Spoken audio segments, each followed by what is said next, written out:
अगर आज Bharatiya Janata party join कर लेते हैं तो उन पर ईडी सीबीआई के सारे मुकदमे बंद हो जाएंगे। तृणमूल कांग्रेस के अभिषेक बैनर्जी अगर अपनी पार्टी छोड़कर भारतीय जनता पार्टी ज्वाइन कर लेते हैं तो उन पर सारे मुकदमे जो चल रहे हैं ईडी सीबीआई के, वो सारे बंद हो जाएंगे। संजय राउत अगर शिवसेना छोड़कर भारतीय जनता पार्टी ज्वाइन कर लेते हैं तो उन पर सीबीआई और ईडी के तमाम मुकदमे बंद हो जाएंगे। फारूक अब्दुल्ला साहब एनसी के अगर आज नेशनल कॉन्फ्रेंस छोड़कर भारतीय जनता पार्टी ज्वाइन कर लेते हैं तो उन पर ईडी सीबीआई के जितने मुकदमे चल रहे हैं सब बंद हो जाएंगे। कर्नाटक के कांग्रेस के नेता डीके शिव कुमार अगर आज कांग्रेस पार्टी छोड़कर भारतीय जनता पार्टी ज्वाइन कर लेते हैं तो ईडी सीबीआई के जितने मुकदमे उन पर चल रहे हैं वो बंद हो जाएंगे। के कविता टीआरएस पार्टी की नेता अगर आज टीआरएस छोड़कर भारतीय जनता पार्टी ज्वाइन कर लेती हैं तो उन पर ईडी सीबीआई के जितने मुकदमे चल रहे हैं वो बंद हो जाएंगे। तेजस्वी यादव अगर आज आरजेडी छोड़कर भारतीय जनता पार्टी में शामिल हो जाते हैं तो उन पर भी ईडी सीबीआई के जितने मुकदमे चल रहे हैं वो बंद हो जाएंगे। और ये एक लंबी फहरिस्त है, एक बहुत लंबी लिस्ट है विपक्ष के उन नेताओं पे जिन पर ईडी सीबीआई के मुकदमे एक राजनीतिक साजिश के तहत दर्ज किए गए। अगर ये सारे नेता आज अपनी पार्टी छोड़कर भारतीय जनता पार्टी में शामिल होने के लिए, बीजेपी की सदस्यता ग्रहण करने के लिए मान जाएं तो इन पर जितने मुकदमे चल रहे हैं ईडी सीबीआई के वो सारे बंद हो जाएंगे। ये देश की सच्चाई है। मैं आपको ये बताना चाहूंगा कि कितने ऐसे नेता हैं, इसकी भी बड़ी लंबी लिस्ट है, जो जब अपनी अपनी पॉलिटिकल पार्टीज में थे, गैर भाजपा राजनीतिक दल का हिस्सा थे, तो उन पर भ्रष्टाचार के आरोप लगे, गंभीर आरोप लगे, सीबीईडीआई ने मुकदमे दर्ज कर दिए और जैसे ही उन्होंने अपनी पार्टी छोड़कर ईडी ज्वाइन कर ली, बीजेपी ज्वाइन कर ली, ईडी और सीबीआई के तमाम मुकदमे उन पर जो चल रहे थे वो बंद हो गए। मैं आपको एग्जांपल्स देता हूं। हेमंत बिस्व शर्मा, जिन्हें नॉर्थ ईस्ट का अमित शाह कहा जाता है, बड़े राजनीतिक रणनीतिकार माने जाते हैं, इन पर गंभीर आरोप लगे थे भ्रष्टाचार के। एजेंसियों ने जांच शुरू कर दी। इन्होंने कांग्रेस पार्टी छोड़कर बीजेपी ज्वाइन कर ली, सारी जांचें बंद हो गई। शुभेंदु अधिकारी बंगाल में हुए कथाकथित शारदा चिटफंड घोटाले के प्राइम अक्यूज कहे जाते थे, मुख्य अभियुक्त कहे जाते थे।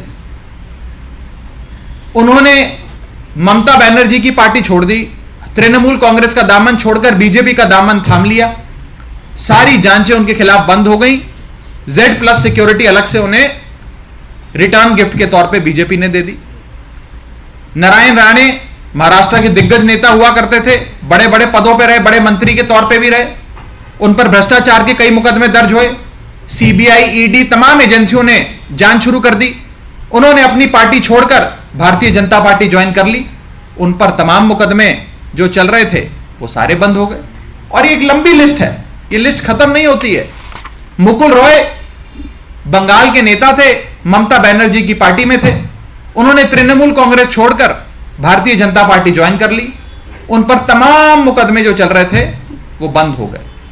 इसी तरह अगर आज मनीष सिसोदिया जी, सत्येंद्र जैन जी, तेजस्वी यादव, संजय राउत, फारूक अब्दुल्ला, के कविता, ये तमाम नेता अगर अपनी अपनी पार्टियां छोड़कर भारतीय जनता पार्टी में शामिल हो जाते हैं तो इन पर जितने मुकदमे चल रहे हैं, इनकम टैक्स के हों, पुलिस के हों, सीबीआई के हों, ईडी के हों, वो तमाम मुकदमे बंद हो जाएंगे। भारतीय जनता पार्टी एक ऐसी वॉशिंग मशीन है जो बिना डिटर्जेंट पाउडर के ही दमदार सफाई देती है। एक तरफ से कथाकथित भ्रष्टाचारी डालो और दूसरी तरफ से क्लीन चिट निकलती है। यह बीजेपी आज एक वॉशिंग मशीन बन गई है। एक तरफ मनीष सिसोदिया जी का उदाहरण है, जिन पर अगस्त 2022 में सीबीआई, ईडी ने मुकदमे दर्ज करे। अगस्त 2022 से लेकर आज मार्च 2023 तक मनीष सिसोदिया जी के घर पर रेड करी, उनके पैतृक गांव पर रेड करी, उनकी जितनी संपत्ति है वो सारी खंगाल ली, उनके बैंक अकाउंट चेक किए, उनके बैंक के लॉकर चेक करे, उनके घर परिवार के जितने जेवरात हैं चेक करे। एक नया पैसा, जिम्मेदारी से कह रहा हूं, एक नया पैसा भारतीय जनता पार्टी की एजेंसियों को नहीं मिला। लेकिन फिर भी आज मनीष सिसोदिया जी को राजनीतिक कारणों के चलते ईडी और सीबीआई ने पकड़ के जेल में बंद कर दिया। और दूसरी ओर भारतीय जनता पार्टी के खुद के कर्नाटक के विधायक, आज से कुछ ही दिन पहले एक रेड में उनके घर पे 8 करोड़ रुपए नकद कैश मिला। Unaccounted ill gotten illegal wealth worth 8 crore rupees was recovered. क्या उनकी गिरफ्तारी हुई? कोई गिरफ्तारी नहीं हुई। क्या उन्हें जांच में बुलाया गया? कोई जांच में नहीं बुलाया गया। और कोर्ट से इन एजेंसियों ने अपने ही बीजेपी के एमएलए को बेल तक दिलवा दी, एंटीसिपेटरी बेल दिलवा दी। क्रिमिनल जस्टिस सिस्टम का एक लौता ऐसा उदाहरण है कि कैश की रिकवरी होने के बाद, रंगे हाथों पकड़े जाने के बाद, 8 करोड़ रुपए की नकद राशि के साथ पकड़े जाने के बाद उस इंसान को जेल में नहीं बंद किया जाता, उसे ईडी और सीबीआई कोर्ट से बेल दिलवाती है।